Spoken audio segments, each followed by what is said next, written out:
ఏపీలో ఎన్నికల జోరు కనిపిస్తుంది. వేసవిలో ఎన్నికలు జరగడంపై ఇప్పటికే అన్ని పార్టీలు ఓ అంచనాకు వచ్చాయి. అయితే క్షేత్రస్థాయిలో బలోపేతం కావడంపైనే ప్రధాన పార్టీల విజయావకాశాలు ఆధారపడి ఉంటాయి. అందుకే అధికార పార్టీ టీడీపీ, ప్రధాన ప్రతిపక్షం వైసీపీ ఇప్పటి నుంచే వ్యూహ ప్రతివ్యూహాలతో వాతావరణాన్ని వేడెక్కిస్తున్నాయి.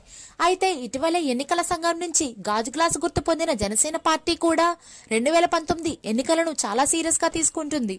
ఆ పార్టీ అధినేత పవన్ కళ్యాణ్ సైతం సీఎం రేస్ లో ఉన్నానంటూ ఇప్పటికే క్లారిటీ ఇచ్చేశాడు.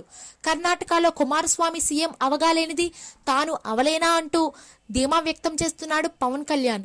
కొన్నాళ్ల కిందట ఏపీలో టీడీపీకి వ్యతిరేకంగా పవన్ జగన్ ఏకమవుతారంటూ వార్తలు వినిపించాయి.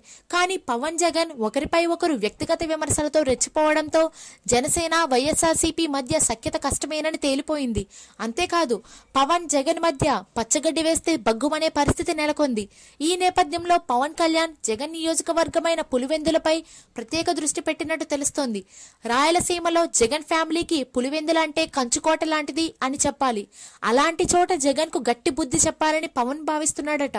మరి జగన్ కు దీటైన నేత కోసం కొన్నేళ్లుగా వెతుకుతున్న పవన్ కు ఒకప్పుడు తెలుగుదేశం పార్టీలో ఎంతో క్రియాశీలకంగా వ్యవహరించి ఆపై పార్టీకి దూరంగా ఉంటున్న పార్థసారథి రెడ్డిపై పవన్ ఆసక్తి చూపిస్తున్నారు.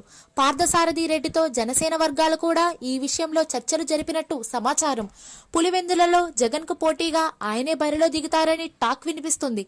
పార్థసారథి రెడ్డి ఎవరో కాదు, రాయలసీమను గడగడలాడించిన వైఎస్ రాజారెడ్డి హత్య కేసులో నిందితుడు. అప్పట్లో Parthasarathi Reddy Pulivendula market committee chairman గాను వ్యవహరించారు. వేముల గ్రామానికి చెందిన ఆయన వృత్తిరీత్యా ఓ న్యాయవాది. కానీ రాయలసీమలో ఆయనకు అంతకమించిన పాపులారిటీ ఉంది.